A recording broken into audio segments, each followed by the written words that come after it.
point, and I'll go back to the intro, and we're all good. Thank you. Okay. Going back to what I just said one more time. Welcome to the call. So what we're focusing in on is this new wave of imperialism that is taking place between 1750 and 1900. We're calling it new because it's not the original imperialism. Remember, during the Age of Discovery, the Europeans colonized the Americas. What has changed this time around is now we have the Industrial Revolution, so the motivations for materialism have slightly changed, and the speed with which the Europeans can acquire colonial territories is much greater. So whereas it took hundreds of years to colonize the Americas, the scramble for Africa, for example, that we simulated in class, took approximately 20 years, really, really fast. So the speed and the motivations have somewhat changed. So let's look at what's motivating the Europeans now. Kind of at the top of this, chart that I've got for you is European nationalism. So Napoleon really unleashed the sentiment of nationalism, and the Europeans are now in competition with one another to dominate politically and economically. So part of that competition necessitates the establishment of overseas empires, and so the drive to colonize territory rapidly is part of that competition.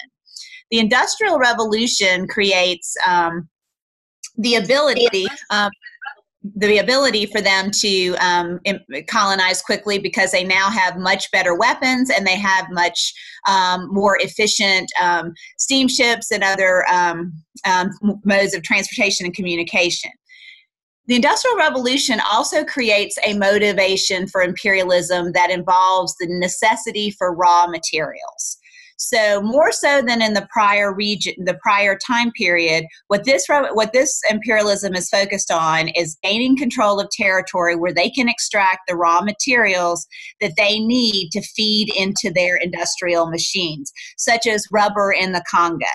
On the flip side of it, the colonial territories provide markets for their finished goods because now they can force their colonies to buy those products exclusively from them.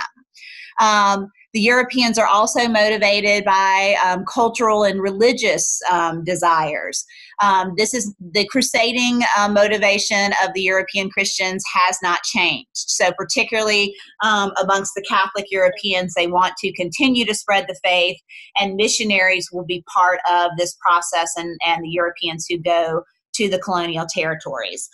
This is also the time period where we see the origins of scientific racism, where there is a school of thought that the white Europeans are somehow superior to the other races of the world, and they utilize this racism to justify imperialism. And I'll talk a little bit more about social Darwinism in just a second. As we're in this competition with European territories, they're looking strategically to have places where they can establish naval bases, military outposts, so that they can protect their economic and political interests abroad.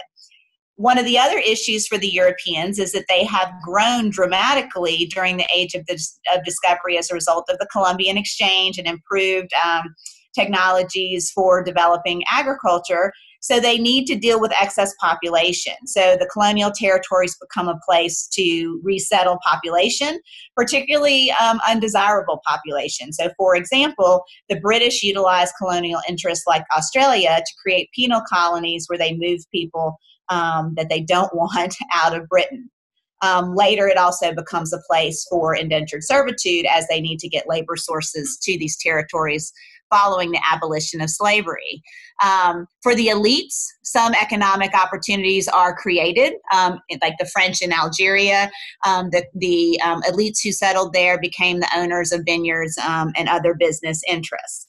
And then, of course, you have, as part of the social Darwinism, this humanitarian appeal that somehow they are improving or bettering the lives of the colonial territories that they are taking. Let me mention social Darwinism, and then I'll see if we've got any questions, and then we'll keep going. So social Darwinism was part of the scientific racism, where Darwin's theories, which of course related to the evolution of species and the concept of survival of the fittest, as some species die out, others survive, traits are adapted. This was applied to the social setting in the sense that the Europeans then started to claim that because they were dominating the world militarily, that suggested somehow that their culture, their way of life was the fittest. And it became their moral obligation to spread their culture, their traditions to what they deemed to be the more backwards people of the rest of the globe. All right, let me pop over here. So far, no questions. Still having issues. Okay, so if you're still having issues with sound, I think they'll reach out to you and help you out. But so far, no questions on the content. So let me just remind you that you want to be aware of 4 major types of colonial interests: colony, protectorate, sphere of influence. So that's kind of the vocabulary you want to keep in mind. And then social cultural imperialism. Colonies are what we saw in the Age of Discovery, and that has continued into this period where the imperial power literally takes physical possession of the colony. They institute colonial officials to oversee the colony and govern directly in the newly acquired territory. Protectorates are a little bit different and not as typical during this time period, where the imperial interest continues to govern itself, but the imperial power has a great deal of influence over certain matters, particularly foreign policy. Anything having to do with trade or anything having to do with military, there's going to be oversight and influence by the imperial interest. Economic imperialism, what we call a sphere of influence, is what we've been learning about and looking at China and Japan over the last couple of days, where again, politically, the territory remains independent, but what the Europeans acquire is an economic interest. So that can be in the form of an exclusive trading right or zone in terms of the territory. It could also have to do with the right to extract certain resources like minerals from a particular area, the right to build a railroad in a particular area. That is sphere of influence. And then last is the social cultural influence that we've talked about, where the Europeans have tried to impose their culture, their way of life. Okay, everybody good so far? Let me just double check, and then we'll start talking specifically about the independent colonial interest. I'll check back every once in a while. So let's start with India. So India is kind of unique in the sense that it wasn't rapidly colonized, unlike the other territories during this time period. And it wasn't colonized officially for a very long period of time. But starting in about 1600, the British, the French, the Dutch, the Portuguese, they're all trying to gain influence in Indian Ocean trade. And in particular, they want to trade directly with India because India has spices, gemstones, and other highly sought after items. So because of the initial reaction of the Indians to trading with the Europeans, which was essentially, no thank you, you don't have anything of value, the Europeans initially used some gunboat diplomacy to gain port cities around the Indian Ocean, including the coastline of India. Over time, the British started to emerge as dominant in this competition. And so they were able to gain increasing interest and concessions in India to expand their regions for trade. The French continued as well, and the competition between the British and the French was resolved in the 7 Years' War, which played out not only in India, but also in other colonial territories as well. So the British effectively kicked the French out of India, and then they became the sole country that had an interest. But this was not the British government. This was the British East India Company that had gained these trading rights and these concessions. And the reason they were able to do this was because the Mughal Empire had become increasingly weak. Over time, the land-based empires were replaced as world powers by the new European sea-based empires. Political fragmentation had started to occur within the subcontinent of India. So there were Hindu-dominated regions, there were Muslim-dominated regions, and centralization of power had failed. So the British East India Company men were able to gain increasing control over territory in the interior of India. To protect their interests, they hired mercenary soldiers known as sepoys. The sepoys were sepoys were Indian, they were Muslim, they were Hindu, and they were there to protect the trading posts of the East India Company. Over time, the sepoys became increasingly resentful towards the Europeans and their efforts to impose their culture on the Indian population. So in 1857, a major rebellion broke out by the sepoys against the British, and it started with a rumor that the rifle cartridges that they were required to use were greased with animal fat. And they had to bite off the end of the cartridge to be able to load their weapon. So this was horribly offensive to the Hindus, who of course see cows as sacred and do not consume beef, and then also for the Muslims who do not consume pork. So this led to an uprising and a rebellion against the British, and the response to this rebellion was a very swift and severe military response on the part of the British. And the most important thing was that the British then decided to formally colonize India.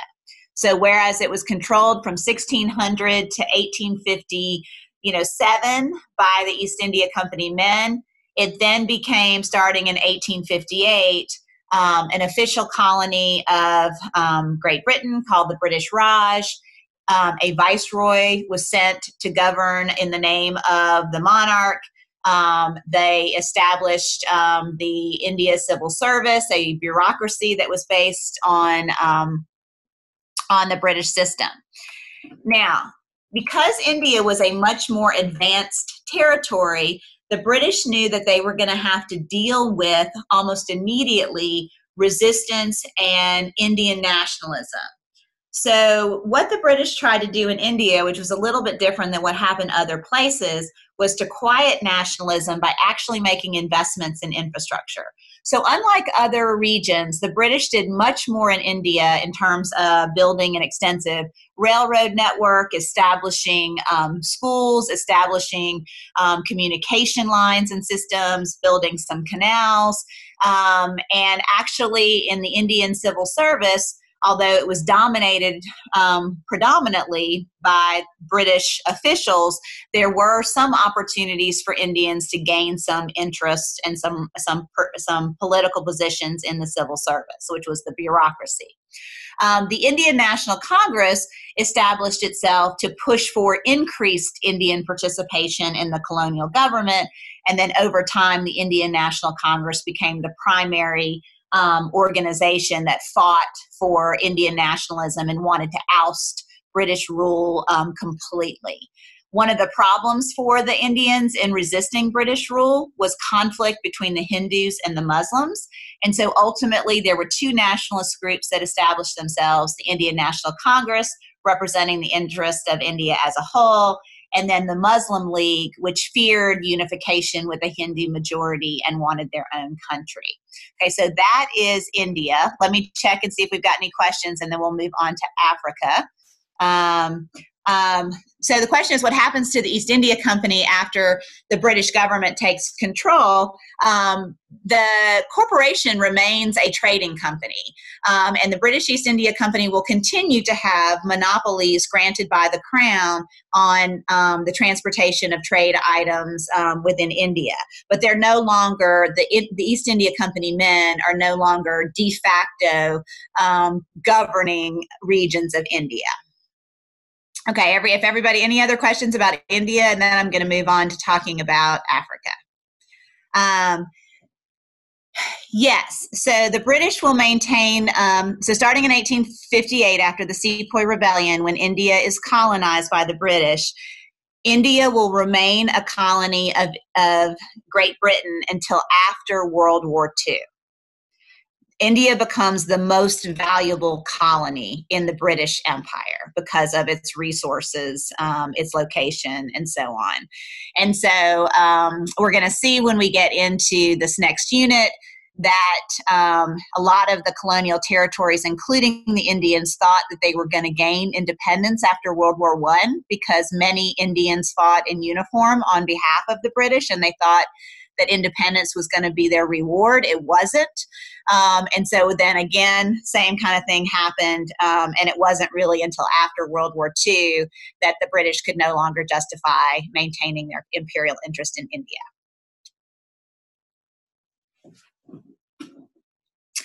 Asking about the Indian Civil Service exam, yes. So from the very beginning, there were minimal opportunities for the Indians to participate once the Civil Service was established and the examination system was established. But in reality, there was very little real opportunity, and the social discrimination was real. Over time, some Indians became Western educated, and they had a better chance then, of course, of passing the civil service exam and entering into positions in the government, but still lower level positions in the government. Okay, so let's move on to talking about Africa. So remember that prior to this time period, the Europeans hadn't really colonized very much of Africa, and part of that had to do with the fact that malaria was a very major concern in the equatorial regions. So one of the big things that's going to change in this time period is the discovery of quinine, which combats the contraction of malaria. So that kind of enables them, in terms of a fear of disease, to be able to get into the interior of Africa. And the other problem for them is that a lot of the river systems have a lot of cataracts or little waterfalls and things like that. So you really need the ability to build railroads. You really need steamships to be able to effectively get into the interior. So prior to this time period, they really just didn't have the technological ability to colonize Africa. They also weren't really that interested. They had established a trading relationship with the West African kingdoms. They traded for gold, they traded for ivory, and of course, once the transatlantic slave trade started with the colonization of the Americas, they traded for slaves. So now you've got some explorers like David Livingstone, Henry Stanley, who were starting to get into the interior of Africa, realizing the potential that's there. And so now you've got a lot of interest. So the Europeans met in Berlin in 1884 to discuss how they were going to approach the division of Africa amongst themselves, recognizing that war was about to break out and there was going to be this scramble. The host of the meeting was Otto von Bismarck. Germany was newly unified, and so they were not as strong an imperial power as the others at the table, and they were very interested in making sure that rules were established and followed. What they agreed to was effective occupation.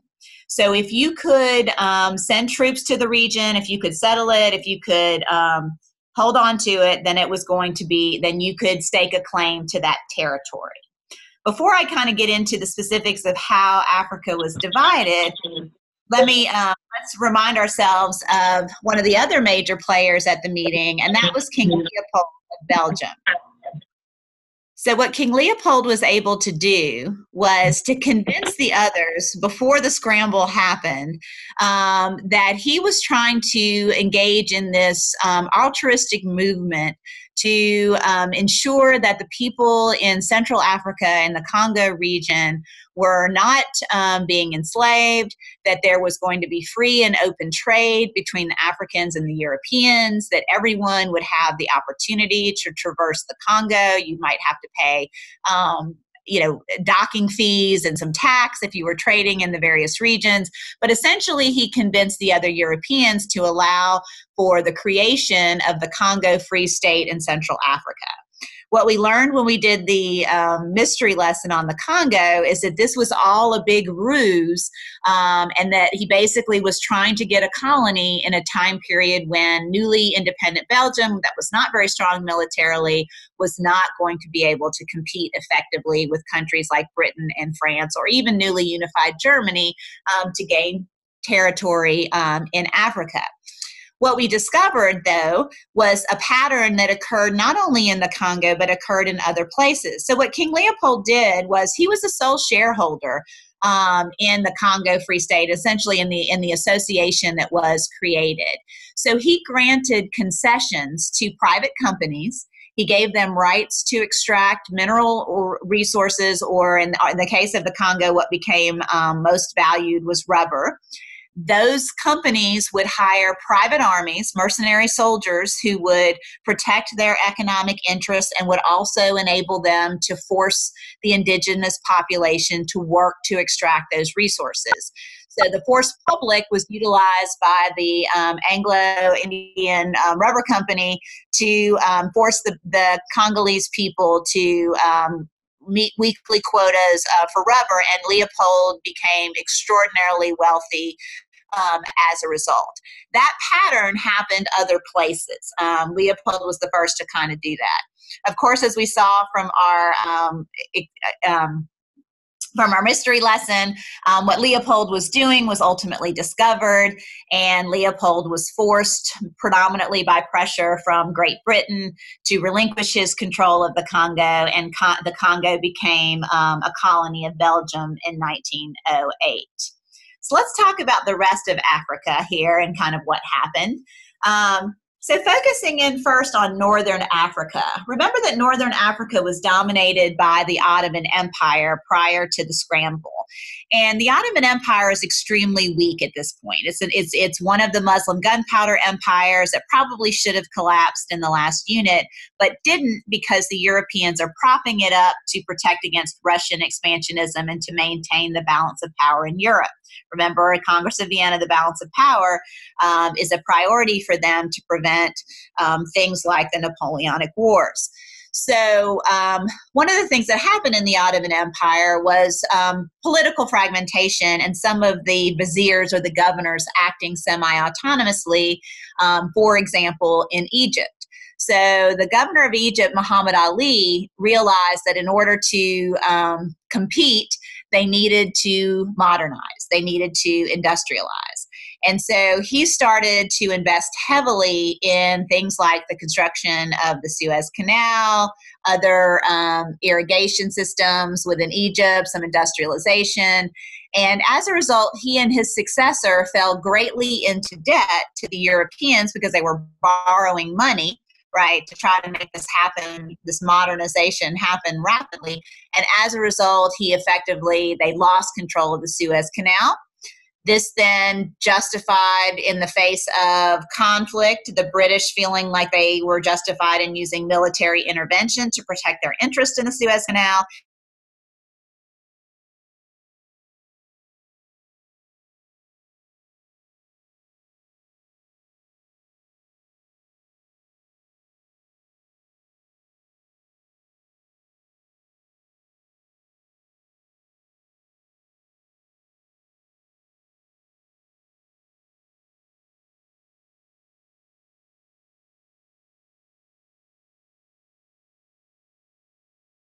The Ethiopian kingdom was one of the few that was fairly well centralized, and they had been purchasing European weapons for years, and so they were able to use those weapons to effectively defeat the Italians. So Ethiopia is that white region that you see on the map there in the east that remained independent. The other region you see that's white in the west, kind of interesting, is Liberia, which was a territory that was settled with the support of the United States by newly emancipated African-American slaves who wanted to return to Africa. The last territory in the north was the Libyan colony that was established by Italy. That's directly across from Italy in the Mediterranean. And so Northern Africa was divided in that fashion. Right south of the Sahara is the Gold Coast. And that territory was fought over between predominantly the British and the French. And so you see it's divided. The British have Nigeria and some of the Gold Coast. The French also have some of the Gold Coast. As we kind of move down into more the central part of Africa, you see other European powers. So you see the Germans have arrived, and the Germans want to have is some of that Gold Coast region. They also want coastal region in the east. So the Germans are successful in carving out some smaller territories east and west. Yellow is the Portuguese. The Portuguese already had the western coast of Africa in that region, which was Angola, and they were able to expand their colony a little bit further into the interior. And then they also have coastal territory in the east, which is Mozambique, that region. Lastly, we have Southern Africa. And remember that initially Southern Africa had been settled by the Dutch who were the first to come in after the Portuguese into the Indian Ocean. And strategically, they had a settlement at Cape Town that helped them to facilitate Indian Ocean trade. So the Dutch dominated that region for a period of time. When Napoleon invaded Europe, the continental European powers were preoccupied with the Napoleonic Wars. That enabled the British to expand her imperial interest. So the British seized control of Cape Town in southern Africa in around 1800 during this time period of the Napoleonic Wars. Prior to the construction of the Suez Canal, Cape Town was really important for dominating Indian Ocean trade. What happened then to the Dutch settlers is they got frustrated, right, with British control of the region, and they migrated north. This is called the Great Trek, and they established some independent territories for themselves, Transvaal and the Orange Free State. That worked for a little while. However, in the mid-19th century, there was a discovery that there were diamond mines in that region and also gold reserves in that region. And so the British at that point decided that they wanted to take all of that territory. And so through the Anglo-Boer Wars or the South African Wars, the British were effective at defeating both the Zulu, who were the African tribe in the region that had kind of had some conflict with the Dutch as they migrated north, and also the Dutch. And so the British took control of the entire Southern African region as a result. While all of Africa, except for Ethiopia and Liberia, remained colonized by the Europeans going into World War I and don't get decolonized until after World War II, the British actually did grant independence to Southern Africa and created the Union of South Africa. The Union of South Africa was governed by the white settlers. That included the Dutch, the Afrikaners. So in government in the Union of South Africa were the Boers, or the Afrikaners, who are the Dutch that were still living there, some of the British settlers, and then the African people, who were the indigenous population of the region, were marginalized. With the Native Lands Act, they were pushed onto, homelands, or basically reservations, and they were governed by completely different sets of laws, and it was a segregated society. Okay, let me check in and see if there are any questions. Any questions about Africa? Because we're going to talk about China next. Okay, looking good. No questions on Africa? Okay, if you think of something, you can type it in later.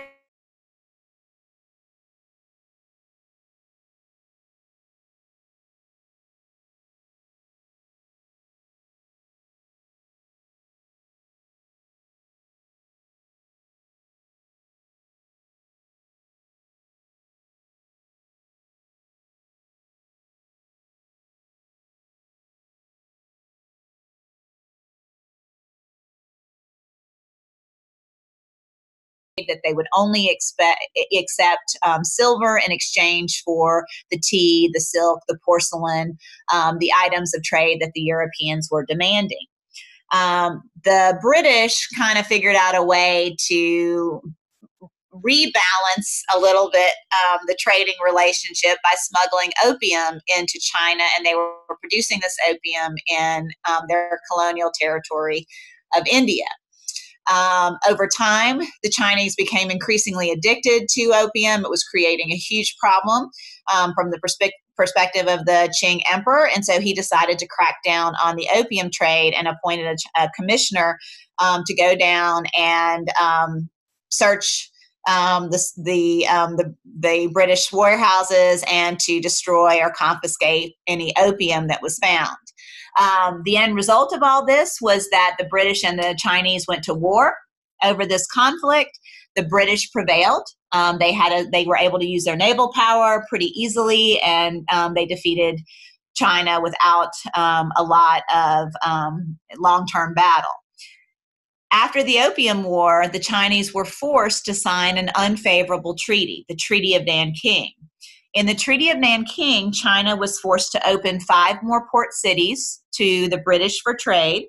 The trade in those port cities was to be unrestricted by the government. The British who were living in the port cities were granted extraterritoriality, which meant they had the right to be governed by their own law and tried in their own courts. The British took as spoils of war the territory of Hong Kong, which they then were able to use as kind of a naval post and, kind of to manage that territory. And finally, the Chinese were forced to pay huge sums of money to the British for the confiscated opium, for past bad debts owed by the merchants in Canton, and also for the costs of the war. So this unfavorable treaty started for China what they considered was a century of humiliation and the carving up of China into different spheres of influence. So you can kind of see on the map here some different colors that show you regions that were the British sphere of influence, the French, the Russian, the German, and then later we're going to add Japan, but not quite yet to this story.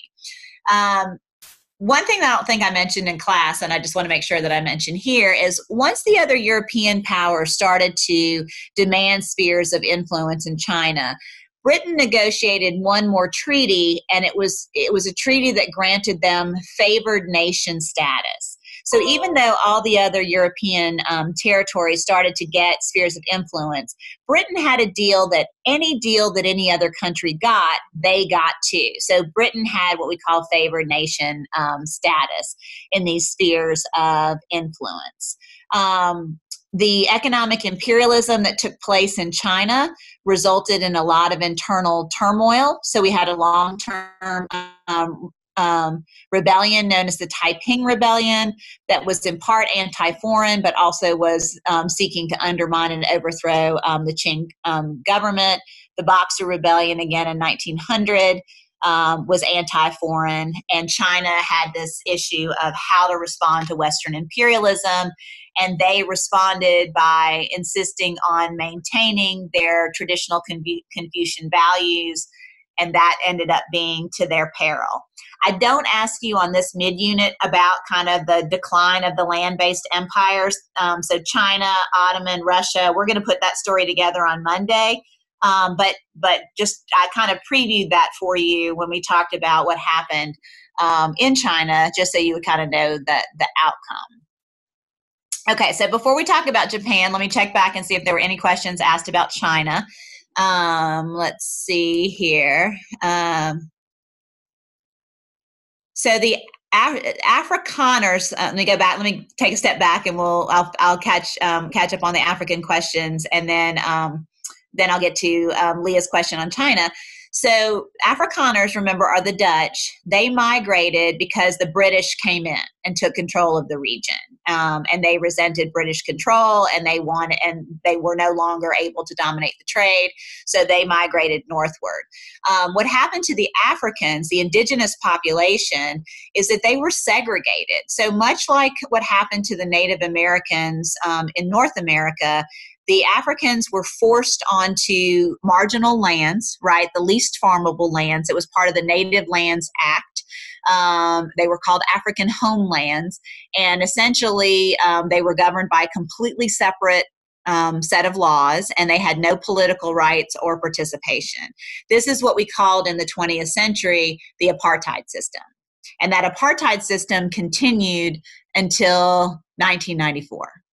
I mean, it shocks the conscience to think about it, but it was with Nelson Mandela and his ascendancy as becoming the first truly elected president in South Africa, and that was 1994. So that story will continue in the 20th century. So talking about China, so China is the Qing dynasty. They have an emperor that claims the mandate of heaven, but remember the Qing are kind of foreign rulers. They're from Manchuria, so there's a lot of Chinese who don't accept them completely as legitimate. They are a Confucian dynasty, so they've continued to have Confucian scholars operating their bureaucracy.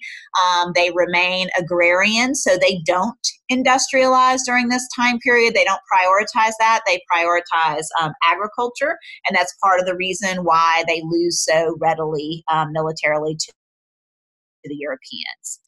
All right, let's go back and talk about what's happening in Japan. So remember, the Opium War ends in 1842 and the Treaty of Nanking, 1842. So it's not long after that that the United States sailed with its warships with Matthew Perry to the Bay of Edo to the Tokugawa shogunate. Now, the Tokugawa shogunate that has been in power in Japan since 1600 has maintained a very restrictive trading policy with Europeans, much like China. So they had the closed country edict, one port city. They only traded with the Dutch because they didn't like what the Catholics had done in the time period when they traded with the Portuguese. And so as a result, no Japanese were allowed to go anywhere to the west. They just didn't want to have any of that influence at all. So when Matthew Perry arrives with his ships, right, the shogun feels that really there's no choice. They've seen what has happened to China. They don't want to have that happen to Japan.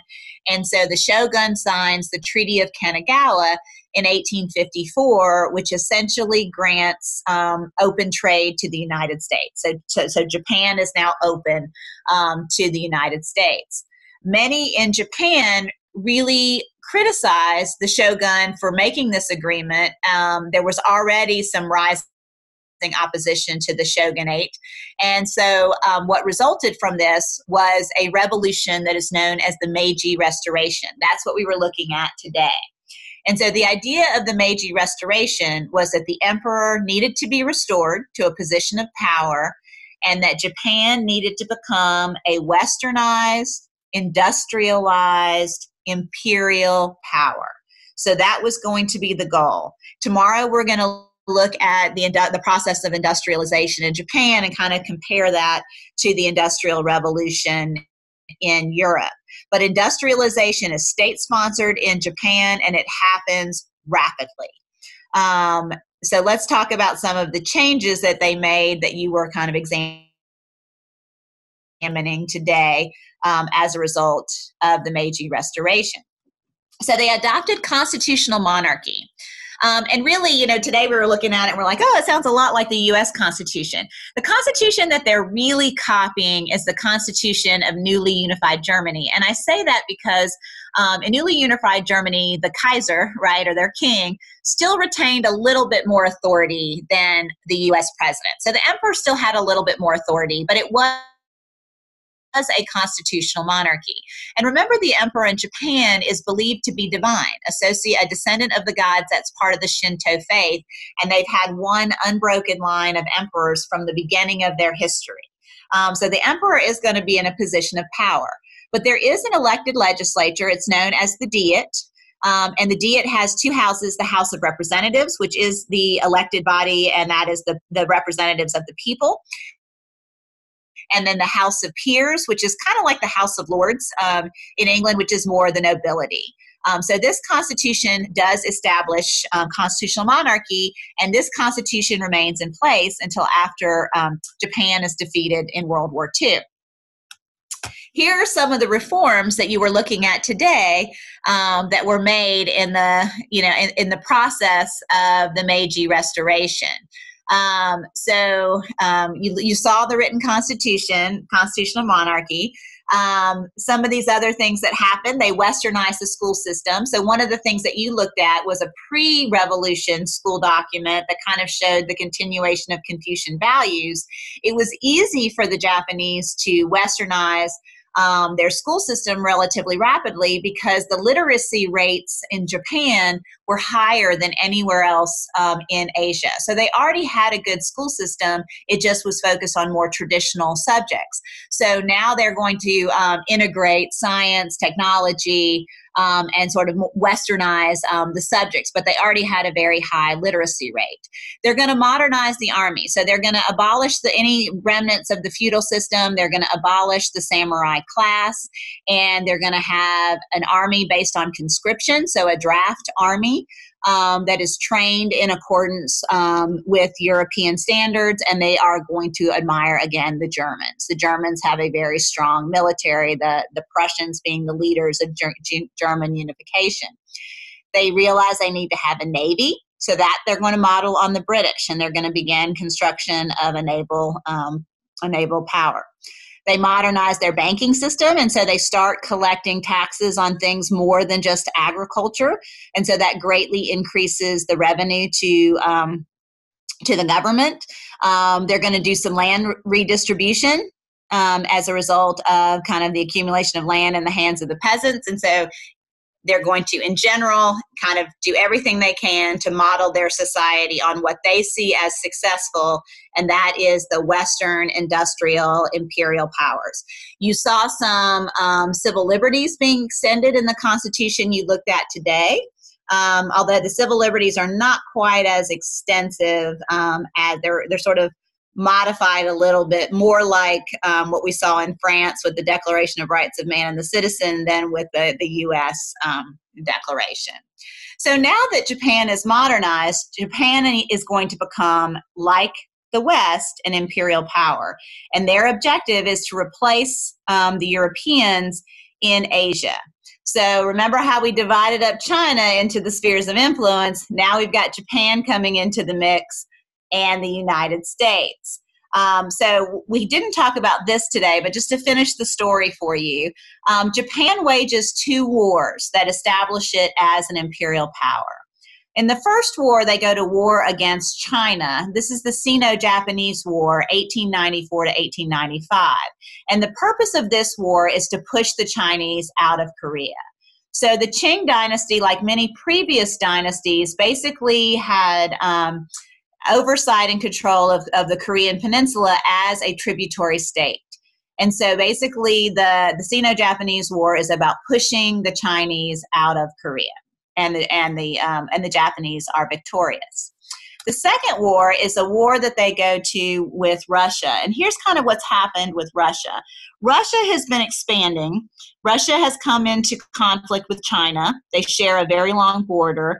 And one of the major objectives for Russia is to get access to warm water.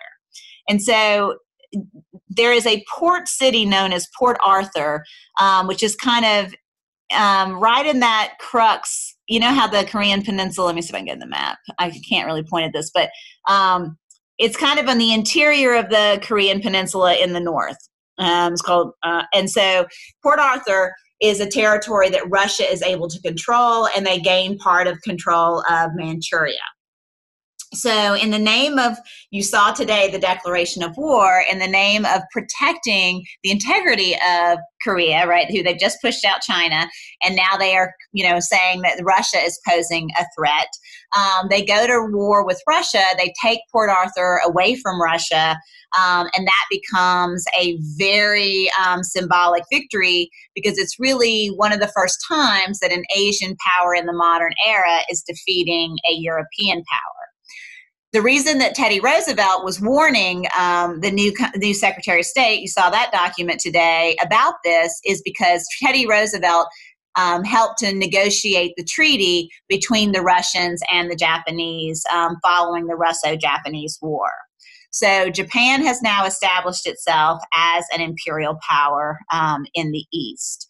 And basically it saw its sphere of influence was the South China Sea, Korea, and China. So that's going to drive it going forward, and will explain its expansionism going into World War II. All right, let me check in and see if we've got any questions about that. And then lastly, I'll just say a few things about the Americas. Okay.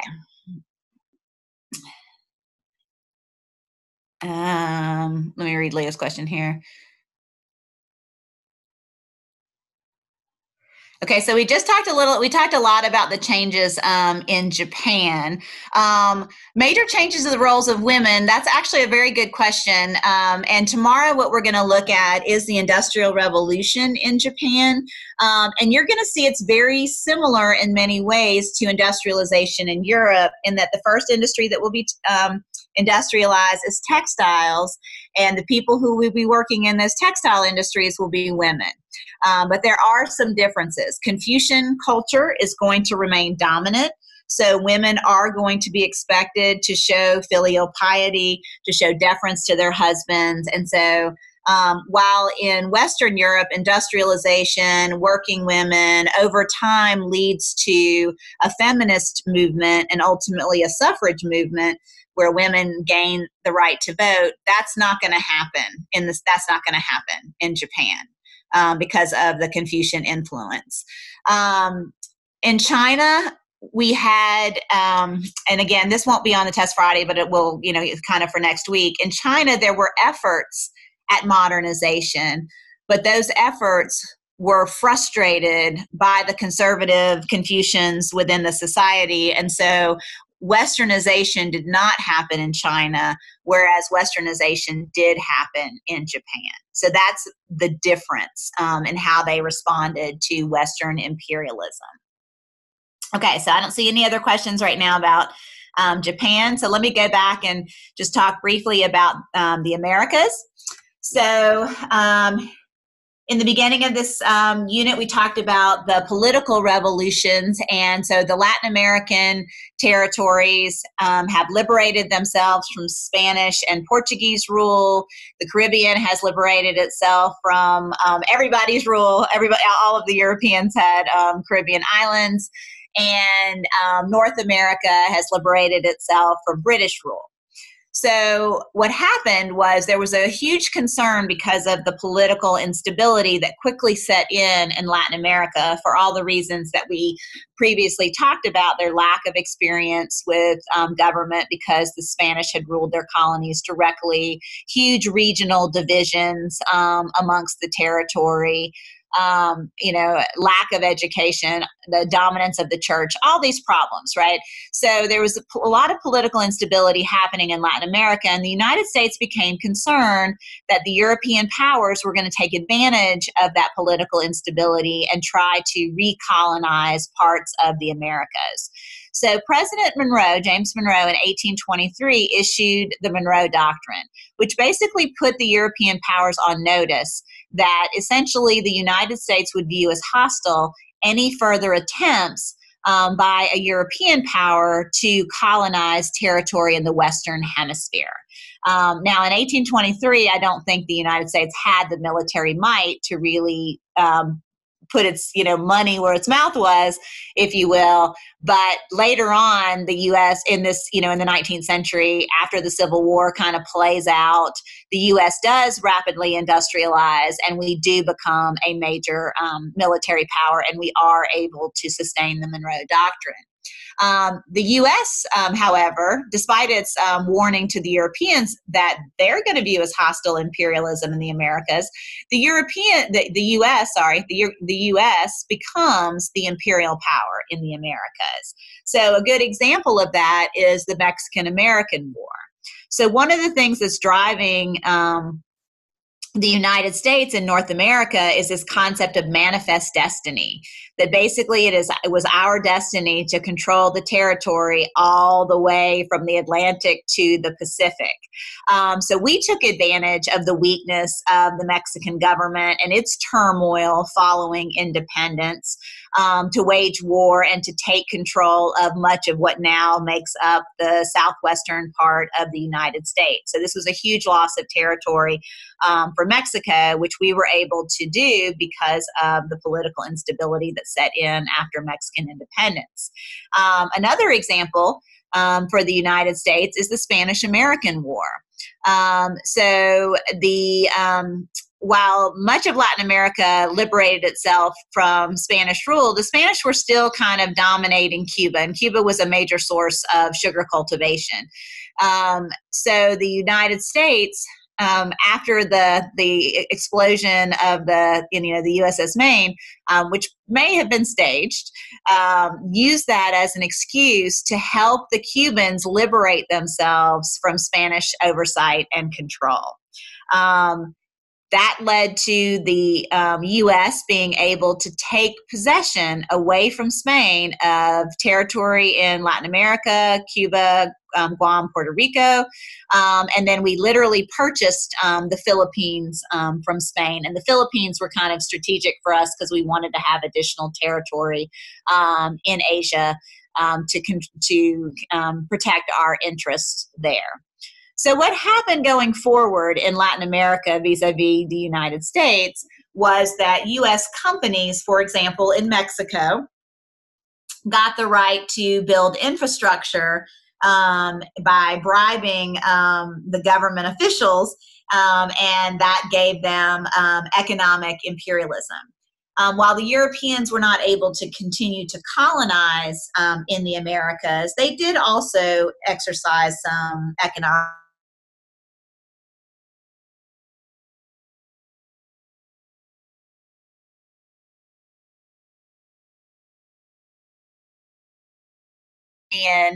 cattle industry, and so they gained a lot of business and interest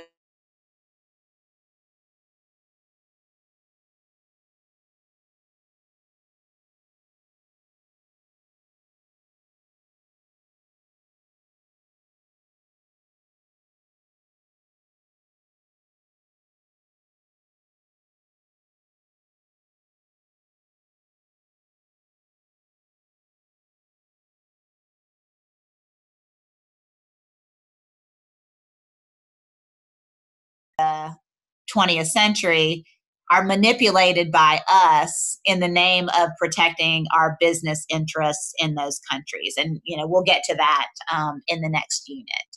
Okay, let me check back in and see if we've got any questions. Okay. Yeah, so Manifest Destiny is about expansion, right? That's what kind of justified our westward expansion, which had, devastating impacts for the Native American population as they got increasingly marginalized land, and then also for other imperial powers like Spain, where we took territory from them. And then the Monroe Doctrine was more about, yes, this is our sphere of influence. Yes.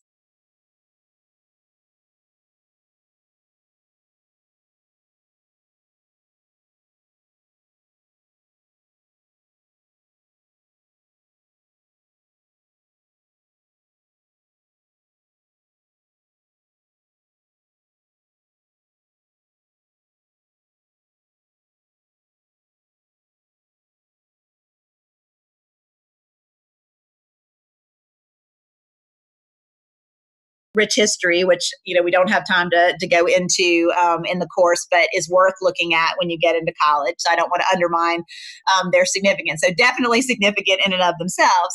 But for purposes of our course, what is significant is that the conflict between the Dutch and the Zulu made it easier for the British to take over all of that territory because they were able to kind of play them off of one another, and they were weakened, by that.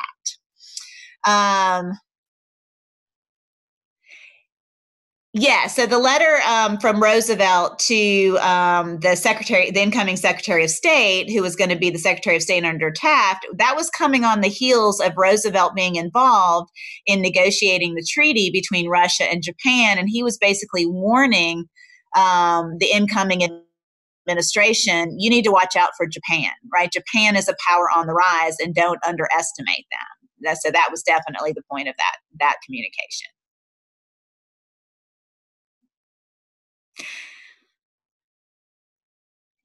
All right, guys. I will see you tomorrow. If you have any questions, you can ask me then. Talk to you later.